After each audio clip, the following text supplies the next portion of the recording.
What's happening right now isn't about faith, it's about power. The United States was built on the separation of church and state, not to silence religion, but to stop any single belief from controlling the government. This raises a huge question.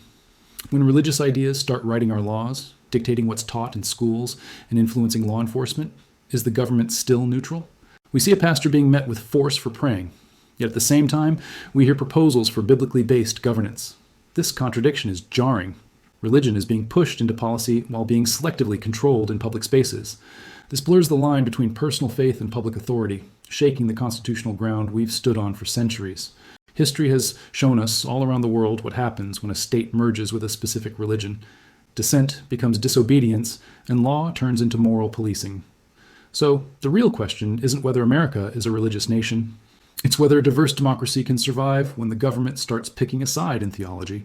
For over 2 centuries, the United States has operated under a foundational principle: the separation of church and state. The First Amendment explicitly prohibits Congress from establishing a religion or restricting religious practice. Yet, in 2026, that principle faces its most significant challenge in modern history. Welcome to Solvae, where we examine the forces reshaping societies and systems of governance. Today, we're taking an analytical look at what's actually happening in America regarding religion and state power. This is a story about political movements, constitutional interpretation, historical patterns, and what happens when religious identity becomes intertwined with national identity. We'll examine the facts, the policies, the historical context, and the implications, not just for Americans, but for the broader question of how secular democracies navigate religious influence. If you're interested in understanding one of the most significant shifts in American governance, stay with me. And if you find this analysis valuable, consider subscribing to Solvae for more in-depth examinations of the stories shaping our world. Let's start with definitions, because terminology matters. Christian nationalism is not simply Christianity. Many Christians, including prominent clergy and theologians, explicitly reject Christian nationalism as incompatible with their faith. So what is it? Christian nationalism is a political ideology that asserts the Christian Bible should be the basis of government and have primacy over public and private institutions. It argues that America was founded as a Christian nation and should be governed according to Christian principles, as interpreted by its proponents. Proponents often point to phrases like, "In God we trust," on currency, "One nation under God," in the Pledge of Allegiance, and references to a creator in the Declaration of Independence as evidence of Christian foundations. Critics respond that the First Amendment's Establishment Clause explicitly prohibits government establishment of religion, and that the founders, many of whom were deists, not Orthodox Christians, deliberately created a secular government structure precisely because they had fled religious persecution in Europe. The historical debate is complex. What's less debatable is what's happening right now in 2026. A coalition of over 100 conservative organizations has developed what they call a presidential transition project, a detailed policy blueprint proposing sweeping changes to how the federal government operates. This document, often referred to as Project 2025, explicitly calls for policies based on what it terms biblical principles. Among its proposals, maintaining biblically based definitions of marriage and family, prioritizing Christian values in federal programs, and restructuring agencies to align with conservative Christian viewpoints. The question isn't whether these proposals exist. They're publicly available. The question is, what would their implementation mean for the constitutional principle of separation between religious authority and government power? Let's examine what's actually happening on the ground. In February 2026, President Trump signed an executive order creating a new office in the White House, specifically focused on what the administration describes as combating anti-Christian bias. The order also directs federal agencies to consider religious freedom, as defined by the administration, in policy decisions. Several state legislatures have passed or are considering legislation that would require public schools to display the Ten Commandments in classrooms, mandate Bible instruction as part of state history curricula, allow taxpayer-funded adoption agencies to refuse service to non-Christian families or same-sex couples based on religious objections, prioritize what legislators call traditional, Christian-defined family structures in state family services. These aren't proposals. These are implemented or pending policies in multiple states as of early 2026. In Oklahoma and Louisiana, education officials have introduced curricula that frame American history explicitly through a Christian lens, arguing that Christianity is central to understanding American founding principles. Federal court challenges are underway in multiple jurisdictions. Civil rights organizations, including Americans United for Separation of Church and State, have filed lawsuits arguing these policies violate the First Amendment's Establishment Clause. But here's where it gets complex. The Supreme Court's current composition has shown willingness to interpret religious freedom protections more expansively, sometimes in ways that critics argue privilege Christian religious practice over secular governance or minority faiths. A recent case involved taxpayer-funded Christian adoption agencies refusing to work with a Jewish couple. The agencies argued their Christian convictions entitled them to discriminate based on religious objections. The case remains pending as of February 2026. What do you think about this tension between religious freedom and equal treatment under law? Share your perspective in the comments. Now we need to examine what the U.S. Constitution actually says and what the founders intended. The First Amendment states, "Congress shall make no law respecting an establishment of religion or prohibiting the free exercise thereof." This clause has two parts. The Establishment Clause, government cannot establish or favor a religion, and the Free Exercise Clause, government cannot prohibit religious practice.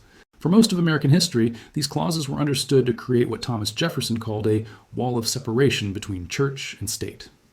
But constitutional interpretation evolves, and in 2026, a fundamental question is being litigated across multiple courts.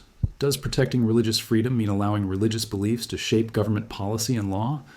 Christian nationalist advocates argue, yes, that protecting religious freedom requires government to respect and even encode Christian moral teachings into law. Opponents argue this confuses religious freedom, the right to practice your faith without government interference, with religious establishment, government endorsing or enforcing religious doctrine. The distinction matters enormously. Religious freedom protects your right to pray, worship, and live according to your beliefs, without government stopping you. Religious establishment would mean government policy is based on those religious beliefs, affecting those who don't share them. Here's a concrete example. You have the religious freedom to believe marriage should be between a man and a woman based on your religious convictions. But when government policy restricts legal recognition of same-sex marriage based on those religious convictions, opponents argue that crosses from freedom into establishment. The Supreme Court has historically sided with separation, until recently. Several recent decisions have expanded religious exemptions to generally applicable laws, leading scholars to debate whether the court is quietly dismantling the Establishment Clause. As of 2026, this constitutional question remains unresolved, with multiple cases pending that could fundamentally reshape American church-state relations. Here's what makes this especially significant. America isn't alone in grappling with the relationship between religion and governance. Globally, we're seeing a resurgence of religious nationalism across multiple faiths and contexts. Hindu nationalism in India reshaping government policy and citizenship laws, Buddhist nationalism in Myanmar affecting minority rights. Jewish nationalism debates in Israel over the state's religious character, Islamic governance questions, and nations transitioning between secular and religious law. What's notable about the American case is that it's happening in what has been, for over 2 centuries, one of the world's most established secular democracies. The U.S. constitutional model of separating religious authority from government power influenced numerous other nations' founding documents. If that model is fundamentally altered, it doesn't just affect Americans. It affects the global conversation about religious pluralism and democratic governance. International observers are watching carefully. European allies, which generally maintain stricter separation between church and state, have expressed concern about American policy directions. Some fear it could embolden religious nationalist movements in their own countries. The irony isn't lost on scholars. The United States, which has often advocated for religious freedom, internationally, is now implementing policies that international religious freedom advocates say violate the principles America has historically championed. A State Department official in Project 2025's policy proposals wrote about protecting Middle Eastern Christians and other religious minorities, while simultaneously proposing domestic policies that religious minorities in America argue discriminate against them. The contradiction raises uncomfortable questions about whether religious freedom is being defined as protecting one particular religion's dominance rather than protecting pluralism. Not everyone supports these developments, and notably, many of the strongest voices of opposition come from within Christian communities themselves. Catholic Bishop Evelio Menjivar Ayala of Washington, D.C., a former Salvadoran refugee, has become one of the most vocal critics of policies he argues conflate Christian faith with political power. He frames the issue in explicitly theological terms. Christian nationalism is not Christianity. It is the use of Christian language to justify political domination. Presbyterian pastor David Black, who faced deportation-related legal challenges, has organized clergy networks explicitly opposing what he calls the weaponization of Christianity for state power. Interfaith coalitions, including Christian, Jewish, Muslim, Hindu, and secular organizations, have formed specifically to oppose Christian nationalist policy proposals. They argue that true religious freedom requires government neutrality, not government preference for any faith. These internal religious debates matter. This isn't a simple conflict between religious people and secular people. It's a conflict over the very nature of religious freedom and the proper role of faith in public life. Many Christians argue that when government enforces religious teachings through law, it actually undermines authentic faith. Forced compliance, they contend, is the opposite of genuine religious conviction. There's also a pragmatic concern. If government can favor Christian teachings today, what prevents a future government from favoring different religious teachings tomorrow? The principle of separation, these critics argue, protects everyone, including Christians, from government overreach into matters of conscience. But these voices of resistance face significant headwinds. Political momentum, favorable court compositions, and organized advocacy networks are pushing Christian nationalist policies forward at state and federal levels throughout 2026. The question increasingly isn't whether these policies will be proposed, but whether constitutional checks will hold. So what are the actual implications if America moves toward a more explicitly Christian governance model? For religious minorities, Jews, Muslims, Hindus, Buddhists, and others, the concern is concrete. When government policy is explicitly based on Christian teachings, those who don't share those teachings face potential discrimination in adoption, employment, healthcare, education, and family law. The Jewish couple denied adoption services by a taxpayer-funded Christian agency isn't hypothetical. It's a current lawsuit as of 2026. For secular Americans, roughly 30% of the U.S. population identifies as religiously unaffiliated. The question is whether their equal standing as citizens will be maintained when government policy prioritizes religious doctrine they don't hold.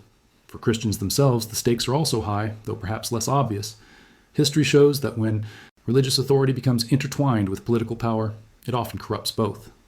The Christianity that emerges from such arrangements tends to be more about power than about the spiritual and ethical teachings that believers hold sacred. Many Christian theologians point to Constantine's adoption of Christianity as the Roman Empire's official. Religion in the 4th century, a development that brought political power but also led to centuries of religious wars, forced conversions, and the persecution of dissenters, all done in Christianity's name. Constitutionally, the stakes involve the integrity of the First Amendment and the principle of religious freedom that has defined American governance for over 2 centuries. And globally, the stakes include whether the world's most powerful democracy will maintain its historical commitment to religious pluralism or move toward a model where religious identity and national identity become inseparable. That model exists in other nations. It's not inherently illegitimate, but it is fundamentally different from the American model that has existed since 1789. So where's this heading? Multiple factors will determine the outcome over the next year and beyond. First, the courts. Dozens of lawsuits challenging Christian nationalist policies are working through federal courts. How judges, especially Supreme Court justices, interpret the Establishment Clause will be decisive. Second, the 2026 midterm elections. Polling suggests significant public opposition to explicitly religious governance. Whether that translates into electoral outcomes remains to be seen. Third, internal religious debates. As more Christian leaders speak out against Christian nationalism, it may lose religious legitimacy even among believers. Fourth, international pressure. American allies and international human rights organizations are beginning to formally criticize policies they see as violating religious freedom principles. And fifth, enforcement realities. Even if policies are passed, implementation requires cooperation from courts, agencies, and local officials, many of whom have constitutional objections. What's certain is that 2026 represents a pivotal moment. The tension between separation of church and state versus religious influence on governance is being contested more intensely than at any point since the founding era. The outcome will shape not just American governance, but the global conversation about the relationship between faith and political power in democratic societies. Is the United States becoming a Christian state in 2026? The factual answer is not yet, but there are organized efforts pushing in that direction, and the outcome remains uncertain. What we're witnessing is a fundamental contestation over America's constitutional identity, specifically whether the separation of church and state remains a governing principle, or whether religious authority will be explicitly incorporated into government policy and law. This isn't about whether Christianity is true or false. It's about whether government should base policy on any religious doctrine, and what that means for pluralism, minority rights, and constitutional governance. Here's my question for you.